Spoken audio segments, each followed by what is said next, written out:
ये क्या कहते हैं इनको, इतिहासकार टाइप जो होते हैं, वो क्या करते हैं जब भी किसी मैप को पढ़ते हैं या किसी बुक को पढ़ते हैं, एटलस वगैरह है ना, किसी डॉक्यूमेंट को पढ़ते हैं, तो वो उसको बहुत ही ध्यान से पढ़ते हैं, बहुत सेंसिटिव तरीके से पढ़ते हैं, क्योंकि उस मैप को वो इतने सेंसिटिव तरीके से पढ़ते हैं जिसमें वो ये फील कर सके कि ये मैप जब जिसने भी बनाया था या जिस पीरियड में बनाया गया था, तो उस व्यक्ति के दिमाग में क्या क्या चीजें रही होंगी, क्या पॉलिटिकल कंडीशन रही होगी, है ना। तो उस चीज को दिमाग में रखते हुए उस चीज को ये हिस्टोरियंस रीड करते हैं कि उस टाइम क्या कंडीशंस रही होंगी, क्या सोर्सेस रहे होंगे बनाने के लिए, है ना, इस टाइप से। इन विच इंफॉर्मेशन अबाउट द पास्ट, और उस मैप को पढ़ने के बाद क्या जानकारी मिल पा रही है, ये हिस्टोरियंस लास्ट में इसका कॉन्सिक्वेंस निकालते हैं कि ये किस कंडीशन में बनाया गया था, क्या सोच के बनाया गया था, और इस मैप को देख के हमें क्या इंफॉर्मेशन मिल पा रही है। ये हिस्टोरियंस का मेन काम होता है कि लास्ट में वो कॉन्सिक्वेंस यही बताते हैं कि इसमें ऐसा ऐसा हुआ था पास्ट में ऐसी कंडीशन थी जिसकी वजह से ये मैप ऐसा बनाया गया है, और इस मैप से ये जानकारी हमको मिल पा रही है।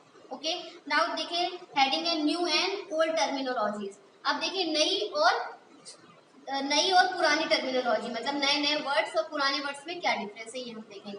In the context in which information is produce changes with time. जितनी भी नॉलेज वाली बातें होती है, जितनी भी जानकारी होती है, ये समय के अनुसार बदलती रहती है। देखिए हमारे अंदर भी समय के अनुसार हम अपने आप को बदल लेते हैं। उसी प्रकार से पहले के समय में किसी शब्द का मतलब कुछ और था, और अब अगर आप उस वर्ड को सर्च करेंगे तो उसको आपके कई सिनोनिम्स आपको मिल जाते हैं, कई मतलब बदल जाते हैं ना।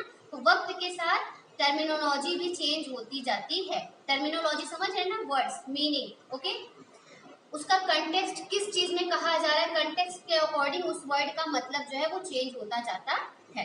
देखिए फिर क्या है, what about language and meaning. Language और मीनिंग भी ऐसे ही है कि लैंग्वेज भी बदलती जाती है, उनके अर्थ भी बदलते जाते हैं। Historical records exist in a variety of language which have change considerably over years. कई सालों में, इतने सालों बाद लैंग्वेजेस भी बदली हैं, उनके मीनिंग्स भी बदले हैं, कई टर्मिनोलॉजीज के लैंग्वेजेस बदली हैं, मीनिंग्स बदली हैं, okay, just because of the time, क्योंकि टाइम चेंज हो रहा है ना।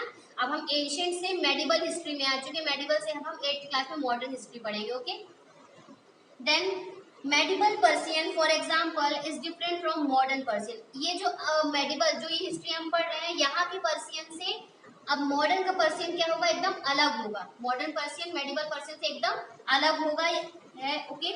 The difference is not just with regard to grammar. जो जो अंतर है वो केवल ग्रामर और वोकेबलरी में नहीं आया है। ग्रामर और वोकेबलरी में नहीं कि ग्रामर में चेंजेस आ चुके हैं और वोकेबलरी में चेंज आ चुके हैं। The meaning of words are also change over time. मतलब शब्दों के अर्थ भी समय के साथ साथ बदलते जा रहे हैं, शब्दों के कई अर्थ अब निकलने लगे हैं, ओके। जैसे अभी आगे हम पढ़ेंगे, इसमें ही मैंने पढ़ा है थोड़ा, इसमें लिखा है फॉरेनर, आगे हम पढ़ेंगे उसके बारे में डिटेल से आपको बताएंगे। फॉरेनर का मीन्स हम सब, इवन मैं भी यही जानती थी कि फॉरेनर मीन्स होता है जो दूसरे देश से आते हैं, है ना, जो इंग्लिश कंट्रीज से आते हैं, लंदन से, अमेरिका से, चाइना से, तो हम उन्हें फॉरेनर कह देते हैं। बट यहाँ पे हिस्ट्री में फॉरेनर का मतलब कुछ और था, जो कि हम आगे पढ़ेंगे, okay. Take the term Hindustan. अब हिंदुस्तान शब्द को उठाते हैं। देखिए हिंदुस्तान शब्द का क्या, कैसे ओरिजिन हुआ, क्या मतलब लिया गया, क्या सोचा गया, ओके, हम उसके बारे में जानते हैं। For example today we understand it as India. अगर हिंदुस्तान अब बोला जाए तो लोग हिंदुस्तान को क्या समझ लेते हैं, इंडिया। हिंदुस्तान, भारत, इनको हम अपना इंडिया समझते हैं। हम ये समझते हैं कि इंडिया के 2-3 नाम और है, हिंदुस्तान है ना, और हमारा भारत है। मगर हिस्ट्री में जब मेडिवल हिस्ट्री में हिंदुस्तान नाम आया था तो वहां पे बिल्कुल भी हिंदुस्तान का मतलब इंडिया से नहीं था। वहां पे हिंदुस्तान का मतलब किससे था वो हम पढ़ते हैं, ओके।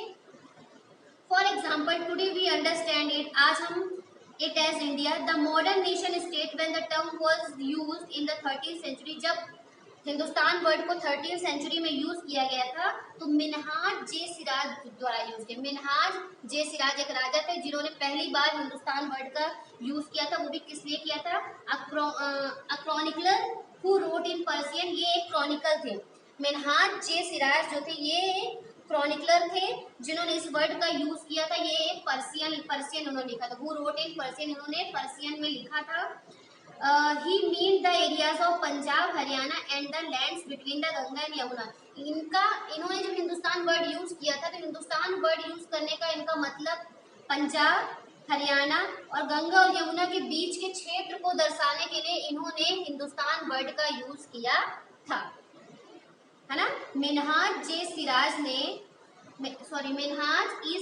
ने हिंदुस्तान वर्ड का यूज पंजाब, हरियाणा और गंगा और यमुना के बीच की जो जमीन थी, जो क्षेत्र थे, है ना, पंजाब, हरियाणा और गंगा और यमुना के बीच के जितने भी क्षेत्र थे उनको दर्शाने के लिए मिनहाज ई सिराज ने हिंदुस्तान वर्ड का यूज किया था। उनका बिल्कुल भी हिंदुस्तान वर्ड को यूज करने का मतलब भारत से नहीं था, इंडिया से नहीं था। हिंदुस्तान वर्ड का मतलब उनको पंजाब, हरियाणा और आपके गंगा और यमुना के बीच के क्षेत्रों को दर्शाने के लिए था, बिल्कुल। ओके, ये हो गया। He use the term in a political sense, इन्होंने पॉलिटिकल सेंस में ये वर्ड यूज किया था फॉर लैंड्स, जमीनों के लिए, वहां की जितनी भूमि थी उनको दर्शाने के लिए। That were a part of the dominance of the Delhi सल्तनत, जो कि दिल्ली सल्तनत का हिस्सा था। वो क्षेत्र जो पंजाब, हरियाणा और गंगा यमुना के बीच के जितने भी क्षेत्र थे वो दिल्ली सल्तनत के अंदर आते थे। उस चीज को दर्शाने के लिए ये क्या है इनका, मिनहाज ई सिराज ने हिंदुस्तान वर्ड का यूज किया था। हिंदुस्तान वर्ड का मतलब बिल्कुल भी इंडिया से नहीं था। ओके, ये हो गया आपका। फिर देखिए, the areas included in the term shifted with the extent of the sultanat but the term never included South India. मगर हिंदुस्तान, ये जो हिंदुस्तान वर्ड है इसमें बिल्कुल भी साउथ इंडिया को इंक्लूड नहीं किया गया था, बिल्कुल भी डिनोटेड उससे नहीं था, ठीक है। फिर आते हैं by contrast in the early 16th century. अब हम 16th सेंचुरी में आ चुके हैं, 13th सेंचुरी का हमने पढ़ लिया। मिनहाज ई सिराज ने हिंदुस्तान वर्ड किस लिए यूज किया ये आपको पढ़ना है, मैंने आपको कई बार बता दिया है हिंदुस्तान वर्ड क्यों यूज किया था मिनहाज ई सिराज ने 13th सेंचुरी में। अब हम 16th सेंचुरी में आ चुके हैं। 16th सेंचुरी में बाबर ने क्यों हिंदुस्तान को किस पर्पज में यूज किया था ये हम देखते हैं। Babur use Hindustan to describe the geography. Babur ने हिंदुस्तान वर्ड का यूज पूरी ज्योग्राफी को डिस्क्राइब करने के लिए किया था। ज्योग्राफी मीन्स आपको पता है अबाउट द अर्थ, है ना, about the detail of the earth. तो बाबर ने हिंदुस्तान वर्ड का यूज अर्थ को डिस्क्राइब करने अब फॉर ज्योग्राफी के लिए यूज किया था। Okay, sorry.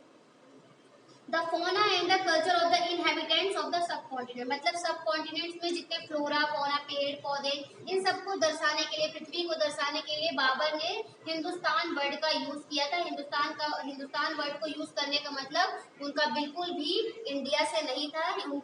उनके दिमाग में हिंदुस्तान वर्ड का मतलब इंडिया बिल्कुल भी नहीं था। बाबर ने हिंदुस्तान वर्ड को यूज फ्लोरा और फौना, कल्चर, ट्रेडिशन के लिए यूज किया था। Okay, As we will see later, आगे हम चैप्टर में देखेंगे कि this was somewhat similar to the way the 14th century poet अमीर खुसरो ने, देखिए अमीर खुसरो ने भी हिंदुस्तान से मिलता जुलता शब्द हिंद वर्ड यूज किया था, जिसका मतलब था while the idea of a geographical and cultural entity like India and exist। अब अमीर खुसरो ने भी हिंदुस्तान से मिलता जुलता वर्ड हिंद यूज किया। उनका मतलब देखिए कल्चर से ही था, कल्चर्स जो थे।